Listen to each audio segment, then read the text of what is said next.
How to turn on subtitles on Crave app. Watching a show on Crave but missing some dialogue. Here's how to turn on subtitles in the Crave app, fast and easy. Open the Crave app on your phone, tablet, or smart TV and start playing the movie or show you want. While it's playing, tap the screen once to bring up playback controls. Look for the speech bubble or CC icon, usually in the top right or bottom corner.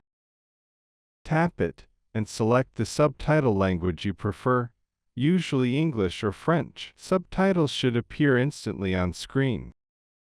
Want to customize? Go to your device's accessibility settings to change subtitle size, font, or background color.